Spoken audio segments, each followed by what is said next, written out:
ठ्याक्क साउन 17 गते तपाईहरू एउटा शान्तिपूर्ण आन्दोलनमा हुनुहुन्थ्यो। त्यतिखेर तपाईहरू र प्रहरी बीच चाहिँ हुलदंगा भइसकेपछि केही तपाईहरुकै समर्थक साथीहरु घाइते हुनुभयो। प्रहरीबाट तपाईको त्यो किसिमको बल प्रयोग हुनु हुँदैन थियो। त्यहाँका एसएसपी प्रहरी प्रमुख दानबार कार्कीजीको यो सारै हेलच्याक्राइ छ हैन। हाम्रो आन्दोलन प्रति हाम्रो माग प्रति उहाँले नजरअन्दाज गर्नु भएको छ। उहाँको तपाईं अहिले पनि सामाजिक सञ्जालतिर हेर्न सक्नुहुन्छ है। उहाँको गुप्ताङ्गमा समेत गम्भीर ढंगले चोट पुर्याएको छ। नेरुता मोक्तान मन्जु थापा मगर अब धेरै समय प्रतीक्षा गरेर यो हेरिरहने पर्खिरहने हेरेर पर्खको स्थिति छैन। समुदाय अझै आक्रोशितै अवस्थामा छ। हिजो मात्रै तपाईको 50 वटा भन्दा बढी जिल्लाबाट ज्ञापन पत्र बुझाउने कामहरु भएको छ। जे यो देशव्यापी यो चाहिँ कुरा साझा मुद्दा बनिसक्यो कि नेपाल तामाङ घेदुङ केन्द्रीय अध्यक्ष मोहन गोले तामाङसँग विशेष गरी यिनै सवालमा केन्द्रित रहेर कुराकानी गर्दैछौं। अध्यक्षज्यू यहाँलाई स्वागत छ कार्यक्रममा। धन्यवाद दिपेन्द्रजी। अब तपाईहरुलाई ठ्याक्कै यो सुरुवात कहाँबाट गरौं भने यो आन्दोलन गर्ने पर्ने बाध्यता कहाँबाट आइलाग्यो यहाँबाट सुरुवात गरौं न। मलाई अलिकति कुरा राख्न दिनुस्। प्राइम टेलिभिजनको चिया गफ कार्यक्रममा भगवती पाण्डेजीले हाम्रो तामाङ मगर लगायतका आदिवासी जनजाति समुदायको कल्चरमाथि परम्परामाथि हाम्रो जीवन अभ्यासमाथि गलत ढंगले व्याख्या गर्नुभयो। विशेष त उहाँले 3टा कुरा गर्नुभएको छ। एउटा कुरा चाहिँ हाम्रो समुदायमा दाजु बहिनी बीचमा विवाह हुन्छ भन्नुभयो, त्यो गलत कुरा हो। दोस्रो चाहिँ योबाट जन्मेको सन्तानहरू अपराधी हुन्छन् भन्नुभयो है। यो कुनै तथ्यगत कुनै जिन परीक्षणबाट आएको कुरा थिएन। तेस्रो चाहिँ यस्ता संसर्गबाट जन्मेको सन्तानहरू चाहिँ पशुभन्दा पनि तलका हुन्छन्। भैँसी बाख्राको उदाहरण दिनुभयो। हामी जब त्यो सामाजिक सञ्जालमा आयो हामीले उहाँलाई पहिलो त माफी माग्नुहोस् भन्यौं है। मान्छेबाट गल्ती हुन्छन्, जिब्रो चिप्लिन्छन्, त्यो स्वाभाविक हो, त्यसलाई हामी अन्यथा लिदैनौं। उहाँलाई माफी माग्नुहोस् भनेर हामीले प्रेस विज्ञप्ति नै जारी गरेर आग्रह गर्यौं। उहाँले स्वीकार गर्नु भएन। उहाँले आफ्नो भनाइलाई थप पुष्टि गर्ने हिसाबले अभिव्यक्तिहरू दिनुभयो, सामाजिक सञ्जालमा लेख्नुभयो। त्यसपछि अब हाम्रो बाटो भनेको कानुनी उपचारको बाटो मात्रै थियो। कानुनी प्रक्रियाको बाटोमा जाने क्रममा हामीले साउन 9 गते जिल्ला प्रहरी परिसर टेकुमा उजुरी दर्ता गर्यौं। पक्राउ पूर्जी जारी भयो। लामो समय बितिसक्दा समेत प्रहरी प्रशासनबाट भगवती पाण्डेजी यतै कतै हुनुहुन्थ्यो, उहाँलाई पक्राउ गरिएन। हामीले पटक पटक आग्रह गर्यौं, प्रेस सम्मेलन गरेर पनि आग्रह गर्यौं, जिल्ला प्रहरी परिसर टेकुका अधिकारीहरूलाई भेटेर आग्रह गर्यौं। यति मात्रै होइन दिपेन्द्रजी, गृह मन्त्रीज्यूलाई पनि हामीले भेटेर आग्रह गरेका छौं। त्यति हुँदा पनि पक्राउ नगरिसकेपछि समुदाय आक्रोशित भयो। हाम्रो सामाजिक संस्थामाथि पनि प्रश्न उठ्यो। त्यसो भएपछि हामीले बाध्य भएर जिल्ला प्रहरी परिसर चाहिँ 17 गते हामी घेराउ गर्दै छौं है भनेर हामीले अग्रिम जानकारी दिएर यो बाध्य भएर आन्दोलन उत्रिनुपर्ने परिस्थिति बन्यो। ठ्याक्क साउन 17 गते तपाईहरु एउटा शान्तिपूर्ण आन्दोलनमा हुनुहुन्थ्यो। त्यतिखेर तपाईहरु र प्रहरी बीच चाहिँ हुलदंगा भइसकेपछि केही तपाईहरुकै समर्थक साथीहरु घाइते हुनुभयो। अहिले उहाँहरुको अवस्था कस्तो छ र त्यसपछि माहौल कसरी आज यो सडकमा उत्रिनु पर्ने अवस्था आइलाग्यो? त्यहाँ त्यस्तो झडप हुने स्थिति थिएन हैन। किनभने हामीले 1 घण्टे मात्रै धरना कार्यक्रम राखेका थियौं। त्यो शान्तिपूर्ण धरना कार्यक्रम भनेर हामीले सामाजिक सञ्जालमा पनि हाम्रा विज्ञप्तिहरू दुवै संस्थाहरू नेपाल तामाङ घेदुङ र नेपाल मगर संघबाट शान्तिपूर्ण धरना कार्यक्रम हो भनेर भनेका थियौं। हाम्रो एक सूत्रीय माग थियो, भगवती पाण्डेजीले विवादास्पद अभिव्यक्ति व्यक्त गर्नुभएको छ, उहाँलाई प्रक्रियागत हिसाबले पक्राउ गरियोस् भन्ने माग थियो। त्यहाँ हामीले 1 बजेदेखि 2 बजेसम्म 1 घण्टाको मात्रै धरना कार्यक्रम राखिएको थियो। तर 10-11 बजेतिरै भगवती पाण्डेजीलाई उहाँहरूले नियन्त्रणमा लिइसक्नु भएको रहेछ है। भनेको तपाईहरुको आन्दोलन भन्दा अगाडि नै नियन्त्रणमा लिइसक्नु भएको छ। तर हामीलाई कुनै जानकारी दिएन। हामी त्यो जानकारी पाएको भए म यहाँकै मिडिया मार्फत अवगत गराउन चाहन्छु। मैले त प्रेस स्टेटमेन्ट पनि लेखिसकेको थिएँ, कतिखेर उहाँ पक्राउ पर्छ, हाम्रो आन्दोलनका कार्यक्रम स्थगित भयो है भनेर साथीहरूले सूचना त दिनु पर्यो, नभए साथीहरू त्यहाँ पुग्नेछन् भनेर हामीले त्यो गरेका थियौँ। र त्यहाँ हामीले हेर्यौं है, भगवती पाण्डेजी त्यहाँ चाहिँ तपाईको त्यो म्याथ थपको विषयमा उहाँ आफ्नो त्यहाँ चाहिँ बयान लिने क्रममा हुनुहुन्थ्यो। दुईटा अध्यक्षले गएर हेऱ्यौँ, अब आन्दोलनलाई केही सम्बोधन गरेर, किनभने मान्छे त क्राउड त जम्मा भइसकेको छ है, केही सम्बोधन गरेर यसलाई हामीले स्थगित गर्नुपर्छ भन्ने तयारी हुँदै गर्दाखेरि प्रहरी प्रशासनबाट यो अमानवीय नृशंस त्यो भिडियोहरू हेरिसक्नु छैन। तपाईँको यो किसिमको दानवीय व्यवहार चाहिँ कसैले पनि गर्न यो लोकतान्त्रिक राज्य व्यवस्थाको प्रहरी प्रशासनबाट हुन्छ भनेर हामी कल्पना गर्न सक्दैनौँ। अहिले हाम्रो 32 जना साथीहरू घाइते हुनुभएको छ, विशेष गरी दिदीबहिनीहरू बढीभन्दा बढी घाइते हुनुभएको छ। बाहिर कुटेको त ठिक छ होइन, तर भित्र लगेर हिरासत कक्षभित्र टोयलेटमा राखेर यसरी घाइते बनाएर तपाईँको चाहिँ कुटपिट गरेर तपाईँको छानी कुटिएको छ होइन। अनि त्यति मात्रै होइन, तपाईँको हस्पिटल लाने बहानामा हामी धेरैवटा हस्पिटल चार्यौँ, प्रहरीको हस्पिटल पनि हेऱ्यौँ हामीले, राष्ट्रिय ट्रमा सेन्टरमा लगेको छ भनेर त्यहाँ पनि कहीँ छैन हाम्रो घाइतेहरू कहाँ लगिएको छ त भनेर हामी व्यापक खोजी गर्दाखेरि पछि पत्ता लाग्यो कहिले रत्नपार्कको चोकमा लगेर राखिदिने रे, कहिले तपाईँको चाहिँ सुन्धारा अगाडि लगेर राखिदिने, यी विभिन्न ठाउँहरूमा दिनभरि घुमाउने कामहरू गएछ। त्यहाँ कुनै उपचारको कुराहरू छैन। हाम्रा घाइतेहरू प्रताडित भएर कसैको खुट्टा भाँचिने स्थिति छ, कसैको हातहरू तपाईँको उ छ, कसैको टाउकोमा गम्भीर चोट लागेको छ, त्यस्तो बिरामीलाई उपचार गर्न दिनु पर्थ्यो नि त होइन। त्यस्तो गर्न नदिकन एकैचोटि राति 10:30 बजेतिर मात्रै जिल्ला प्रहरी परिसर टेकुमा ल्याउँदाखेरि पो हामीलाई थाहा भयो, ओहो क्षति त भयावह भएको रहेछ भन्ने कुरा थाहा भयो। त्यस कारणले गर्दाखेरि यो स्थिति, यो हालतमा जुन किसिमले प्रहरी प्रशासनले यो गर्यो, यो चाहिँ हामीलाई सही भएन। भनेको त्यो दिन तपाईँहरूको त्यति निर्मम बन्ने योजना थिएन? केही थिएन। हाम्रो चाहिँ शान्तिपूर्ण रूपले अब मान्छे पक्राउ परिसकेछ, अब कानुन बमोजिम भगवती पाण्डेजीलाई कारबाही प्रक्रिया अगाडि बढ्छ। हामी सामान्य दुईटा अध्यक्षले सम्बोधन गरेर त्यो कार्यक्रमको समापन गर्ने तयारीमा थियौँ। म यहाँलाई जानकारी गराउन चाहन्छु, लगभग 1:45 बजिसकेको थियो, 15 मिनट बाँकी थियो त्यो धरना कार्यक्रमलाई हामीले समापन गर्ने भनेर। त्यही क्रममा प्रहरीले अनावश्यक ढङ्गले गाडी खुलाउने नाममा त्यहाँ चाहिँ बल प्रयोग गर्न थाल्यो। बल प्रयोग गरेपछि स्थिति नियन्त्रणमा बाहिर गयो। त्यहाँ प्रहरी प्रशासनलाई, म त्यहाँ भएको ड्युटीमा खटिनु भएको साथीहरूलाई म भन्न चाहन्छु कि यदि झडपको स्थिति आएको थियो, हाम्रो आन्दोलनकारी साथीहरूबाट त्यहाँ चाहिँ गल्ती भयो, त्यहाँ ढुङ्गा हानिएको थियो भने स्थिति नियन्त्रण बाहिर गयो। तपाईँ नेतृत्वहरू के गर्नुहुन्छ, तपाईँहरू सम्हाल्नुहुन्छ कि हामी बल प्रयोग गरौँ भनेर हामीलाई सोध्नु पर्थ्यो नि त नेतृत्वलाई। हामीले नसोधिकन एकैचोटि तपाईँको हामी त त्यहाँ बसिसकेका थियौँ, हामी दुईटा अध्यक्ष लगायत केही नेतृत्वहरू बसिसकेका थियौँ, सबै साथीहरूलाई बस्नको लागि आग्रह गर्दै थियौँ। त्यो क्रममा प्रहरीबाट त्यो किसिमको बल प्रयोग हुन गयो र त्यो प्रतिरोध हुँदाखेरि चाहिँ त्यहाँ त्यो खालको झडप स्थिति होइन। यसमा चाहिँ गृह प्रशासनकै हात देखिन्छ कि पछाडिबाट तपाईँहरूमाथि नै दमन भएको देखिन्छ? होइन, यो प्रहरीबाट तपाईँको त्यो किसिमको बल प्रयोग हुनु हुँदैन थियो। त्यहाँका एसएसपी प्रहरी प्रमुख दानवार कार्कीजीको यो साह्रै हेलच्याक्राइ छ होइन। हाम्रो आन्दोलनप्रति, हाम्रो मागप्रति उहाँले नजरअन्दाज गर्नुभएको छ होइन। यो समग्रमा भनौँ न, अब यो कमान्ड सम्हाल्ने जो त्यहाँ मान्छे ड्युटीमा खटिएको थियो प्रहरी अधिकारीहरू, उहाँहरूको ठुलो कमजोरी हो होइन। त्यसपछि त्यसलाई चाहिँ पछि गएर हिरासत कक्षमा लगेर चरम कुटपिट गर्ने काम चाहिँ जुन खालको भएको छ है, त्यति बेला त त्यो त नियन्त्रणमा लिइसक्यो। उहाँहरूले बदला ल्यायो, तपाईँले ढुङ्गामुढा गरेपछि उहाँहरूले भित्र लगेर चाहिँ उपचार गर्नुभयो कि त्यसरी? होइन, त्यो पहिला हामीले त्यस्तो किसिमको ढुङ्गामुढा हाम्रो तर्फबाट भएकै छैन। हामी त शान्तिपूर्ण रूपमा त्यसलाई चाहिँ गर्नु भन्दा प्रहरीकै माइकिङबाट, प्रहरीले माइक हामीलाई दिनुभएको थियो क्या, त्यो माइकबाट बोल्ने क्रममा आवाज अलिकति कम भयो, केही साथीहरूले सुन्न सक्नु भएन होइन। हामीले भन्दै थियौँ, म आफैले भनेको, त्यहाँ तपाईँले भिडियोहरू केही हाम्रा फुटेजहरू हेर्न सक्नुहुन्छ। मान्छे पक्राउ परेछ साथी हो, अब कानुन बमोजिम कारबाहीको कुरा हामी अगाडि बढाउँला, अब हामी यो शान्तिपूर्ण रूपमा यो कार्यक्रम स्थगन गर्छौँ है भनेर भन्दै थियौँ क्या।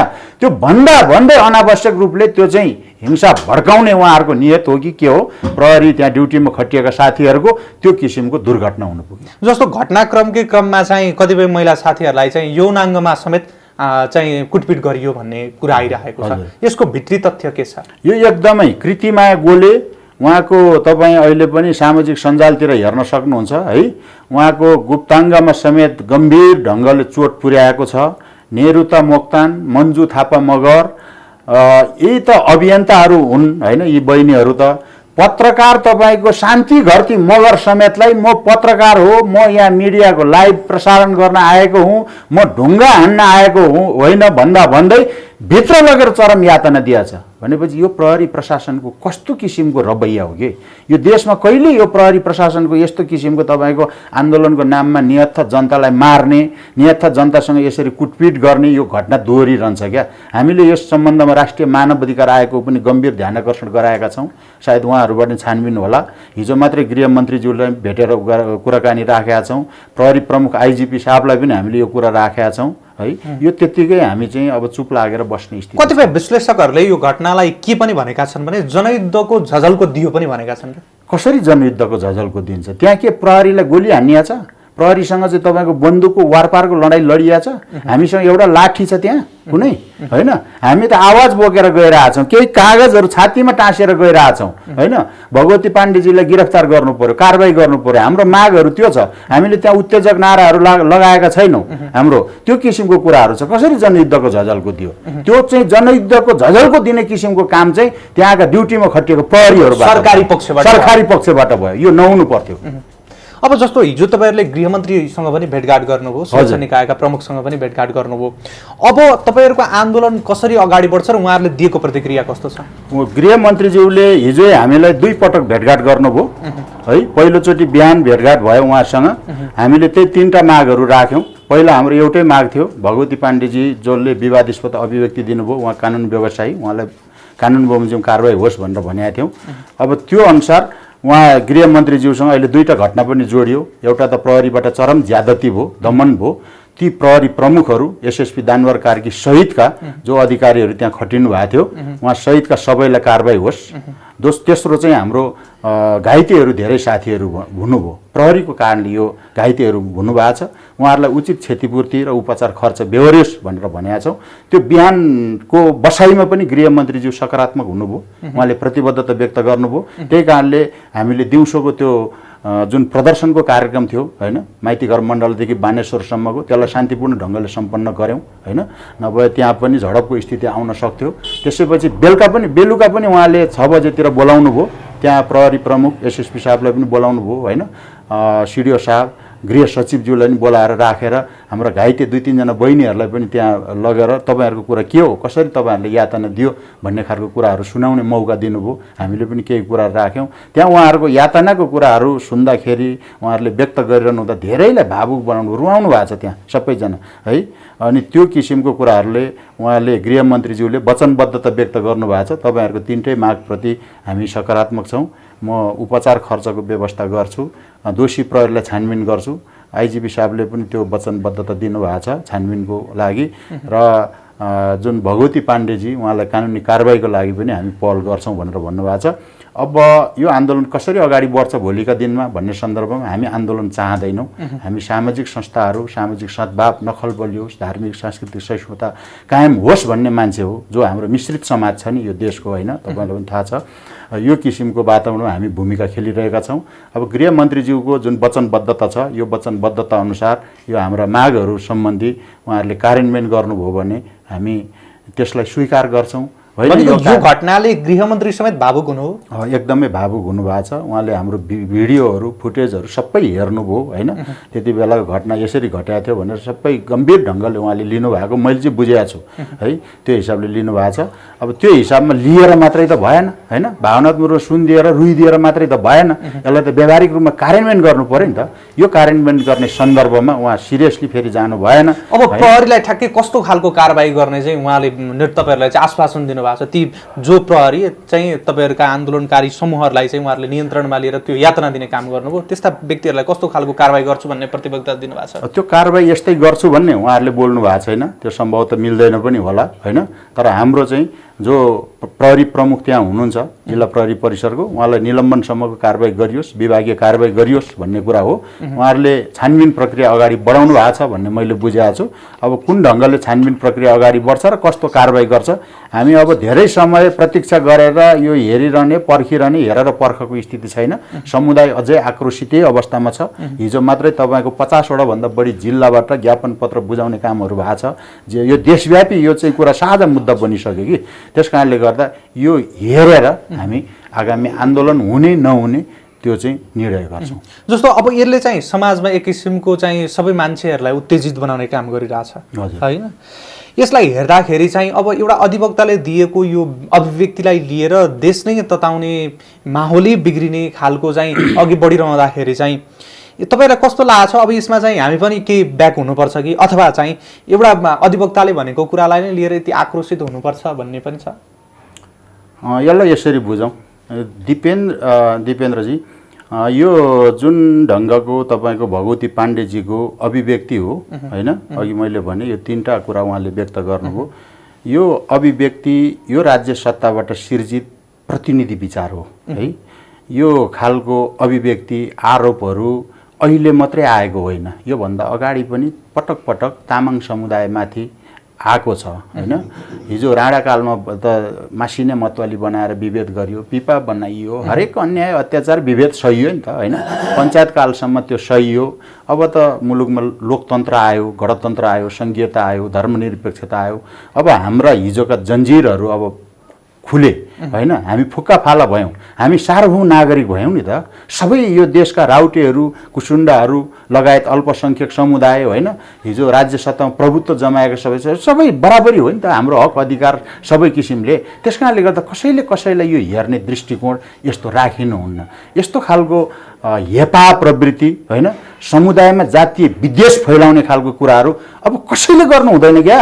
सबै समान हुन् है मान्छेहरू भन्नुपर्छ, महिला वर्ग होइन, लैङ्गिक रूपले, धार्मिक रूपले होइन, क्षेत्रगत हिसाबले, तपाईँको वर्गीय हिसाबले कसैले कसैमाथि शोषण विभेद गरिनुहुन्न। त्यो खालको भयो भने त्यसका प्रतिरोधमा आवाजहरू उठ्नेछन्, त्यसका प्रतिरोधमा शक्तिहरू बन्नेछन् होइन, सङ्गठनहरू अगाडि बढ्नेछन् त्यो स्वाभाविक रूपमा। त्यसबाट प्रतिक्रियाहरू उत्पन्न हुँदाखेरि चाहिँ देशलाई घाटा पनि पर्न सक्छ। समुदाय बिचमा एउटा चाहिँ तपाईँको होइन हिंसा भड्किन सक्छ। त्योतर्फ हामी एकदमै सचेत छौँ, त्यो नहोस् भन्ने पक्षमा हामी लागिरहेका छौँ, यही काम गरिरहेका छौँ। तपाईँहरूले यो आन्दोलन गरिरहँदाखेरि अहिले समुदायका मानिसहरूको चाहिँ जो ग्रासरुट लेभलको मान्छेहरू छन् उनीहरूको चाहिँ अभिव्यक्ति के छ? हाम्रो समाजले पनि एकचोटि चाहिँ सोच्नुपर्ने हो कि हामीसँग जुन परम्परा रहँदै आएको छ यसमा चाहिँ हामी सोच्नुपर्ने हो कि, अथवा चाहिँ उनीहरूको ठ्याक्कै ग्रासरुट लेभलको नागरिकको प्रतिक्रिया के छ? किनभने तपाईँहरू नागरिकसँग रुझेर काम गरिरहनु भएको छ होइन। हो, स्वाभाविक रूपले अब त्यो खालको कुनै कुरा प्रस्फुटित भइसकेपछि त्यसका पक्ष र विपक्षमा स्वाभाविक रूपले मान्छेहरू बाँडिन्छन् होइन। तर कसैले कसैको परम्परा संस्कृतिमाथि धाव बोल्नुहुन्न होइन। अझ तामाङ समुदाय, मगर समुदाय जो यो देशका आदिवासी समुदाय भनेर भन्छौँ होइन, राज्य सत्ता पछि बन्यो, उसका नीति ऐन कानुनहरू पछि बन्यो, त्यो पहिल्यै बसेको समुदायको धर्म, संस्कार, संस्कृति, परम्परालाई त राज्यले पनि तपाईँको मान्ने हाम्रो अहिलेको मौजुदा संविधानले व्यवस्था गरेको छ, मौजुदा कानुनमा पनि त्यो व्यवस्था गरिएको छ भनेको चाहिँ एउटा कानुन व्यवसायीको अभिव्यक्ति यो खालको आउनु भनेको बडो दुर्भाग्य हो। त्यस कारणले गर्दा यो सन्दर्भमा अहिले हामीले हेरिरहँदाखेरि केही एकाध साथीहरू त्यस किसिमको विचार अभिव्यक्तिबाट अहिले पनि अलिक प्रभावित भइरहेको होला होइन।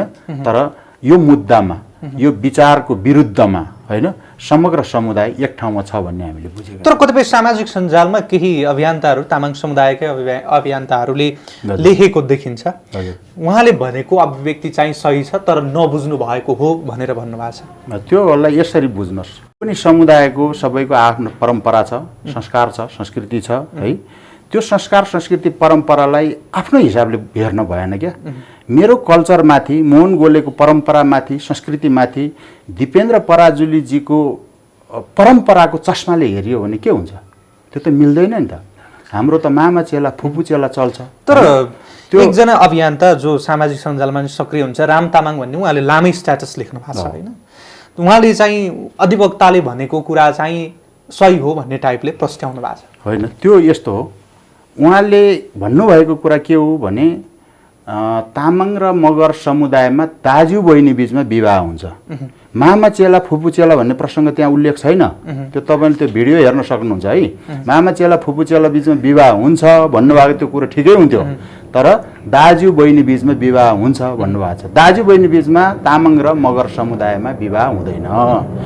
हाम्रो विवाह भनेको मामा चेला, फुपू चेला बिचको नाता सम्बन्ध चाहिँ हाम्रो के हुन्छ भन्दाखेरि चाहिँ सम्धि सम्धिनी, सोल्टा सोल्टिनी भनेर पर्छ। तपाईँहरूको नजरबाट होइन भगवती पाण्डेजीको नजरबाट उहाँको परम्परा संस्कार अभ्यासले गरेको कुरा चाहिँ दाजुबहिनी होला, हाम्रो त सम्झिने भयो नि त। त्यो बीचमा त हक लाग्थ्यो विगतमा है, मामाले आफ्नो छोरी विवाह गर्नु पर्यो भने भान्जालाई नसोधिकन विवाह गर्न पाइँदैन थियो। यदि भान्जालाई नसोधिकन उहाँले छोरी विवाह गर्नुभयो भने उहाँले दण्ड सजाय स्वरूप सगुन बुझाउनु पर्थ्यो क्या भान्जालाई, त्यस्तो कानुन थियो। मामालाई सजाय हुन्थ्यो त्यति बेला होइन। त्यो किसिमको अवस्थाको समाजबाट हामी आएको।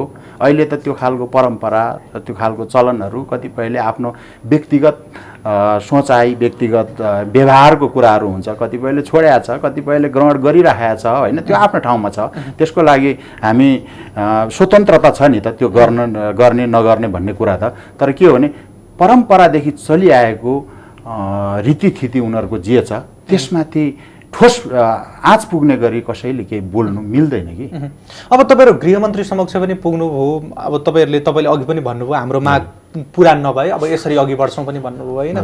अब ठ्याक्कै नेपालभरका तामाङ मगर समुदायलाई सङ्गठित गरेर हिजो त्यहाँ सार्वजनिक रूपमै घोषणा पनि भयो कि एउटा पार्टी बनाउनुपर्छ भन्ने टाइपले होइन। किनभने अहिलेका राजनीतिक दलसँग चाहिँ सबै वितृष्णित भइसकेका छन्, सबैको चाहिँ इच्छा शक्ति छैन कि अब नयाँ पार्टीको रूपमा पनि उदाउँछ यो समुदाय होइन। यसरी तपाईँको भगवती पाण्डेजीको अभिव्यक्तिकै कारणले पार्टी बन्ने कुरा हुँदैन। पार्टी भनेको त ठुलो राष्ट्रिय एजेन्डा चाहिन्छ, मुद्दा चाहिन्छ होइन, इस्युहरू चाहिन्छ। यो समुदायले पनि एउटा कुनै पार्टी बन्छ होइन। अब कोही साथीहरूले त्यहाँ आफ्नो भाषणबाजी गर्ने क्रममा त्यो व्यक्त गर्नुभयो होला, त्यो उहाँको नितान्त निजी विचार हो। म आफ्नो तर्फबाट होइन, एउटा समुदायको संस्थाको तर्फबाट त्यो किसिमको यही इस्युलाई लिएर पार्टी बनाउनुपर्छ होइन, ठुलो लडाइँ लड्नुपर्छ भनेर म भन्न चाहन्छु। अब यो जाँदा जाँदै अन्त्यमा जस्तो अब निष्कर्ष चाहिँ कसरी, निचोड चाहिँ कसरी निकाल्ने? अब निष्कर्ष निचोड भनेको मेरो हातमा छैन है, हाम्रो हातमा छैन। मगर तामाङ समुदायको यसलाई अन्तिम निष्कर्षमा पुर्याउने, समाधान खोज्ने भनेको गृह प्रशासनको हो। उहाँको हामीले गम्भीर ध्यान आकर्षण गराएका छौँ होइन। उहाँमाथि कारबाही हुन्छ कि हुँदैन, भगवतीजीमाथि दोषी प्रहरीमाथि कारबाही हुन्छ कि हुँदैन। हाम्रा पीडित घाइतेहरू अहिले पनि तपाईँको उपचार गराइरहनु भएको छ, टाउकोमा गम्भीर चोट लागेको छ, उहाँहरूको उचित क्षतिपूर्ति हुन्छ कि हुँदैन, त्यो कुराहरू गृह प्रशासनको हातमा छ। गृहमन्त्रीज्यूले वचनबद्धता व्यक्त गर्नुभएको छ, यो कुरा सहज ढङ्गले उहाँहरूले समाधान खोज्नुभयो, त्यो मुद्दा हाम्रो मागलाई सम्बोधन गर्नुभयो। यो कुनै अप्ठ्यारो माग पनि छैन, 3टा माग मात्रै छ, अरू जोड्न पनि सक्थ्यो होला, हामीले केही जोडेका छैनौँ होइन। एकदम नर्मली मागहरू छ, यो कुरालाई सहज ढङ्गले उहाँहरूले सम्बोधन गर्यो भने सकियो। सम्बोधन गरिएन भनेदेखि मैले अघि पनि भने हामी लामो समय पर्ख र हेरको स्थितिमा छैनौँ है। केही दिन पर्खिन्छौँ, आज भोलि पर्सिसम्म पर्खिन्छौँ, फेरि अनि बैठक बसेर 3 दिनको अल्टिमेटम, 3 दिन त मैले अहिले भनेको छैन होइन, तर धेरै दिन पर्खिँदैनौँ भन्ने कुरा म यहाँ समक्ष राख्न चाहन्छु। र यदि यो समय अवधिभित्र यी मागहरू पुरा भएनन्, दोषी प्रहरीमाथि कारबाही भएनन् भने फेरि हामी अर्को खालको सङ्घर्षको सुरुवात गर्छौँ। यो हिजो गरेको सङ्घर्षभन्दा अझ भयानक हुनेछ। त्यो खालको स्थितिमा त्योभन्दा भयावह कि शालीन होइन, हामी आन्दोलन त हाम्रो शान्तिपूर्ण हुन्छ, तर अझै देशव्यापी रूपमा हुन्छ। भोलिको दिनमा नेपाल बन्द चक्काजामको स्थितिमा पनि त्यो चाहिँ पुग्न सक्छ। भनेको भोलि जे पनि हुन सक्छ, जे पनि त नभनौँ, त्यो खालको शब्दले फेरि त धेरै अर्थ लगाउँछ होइन।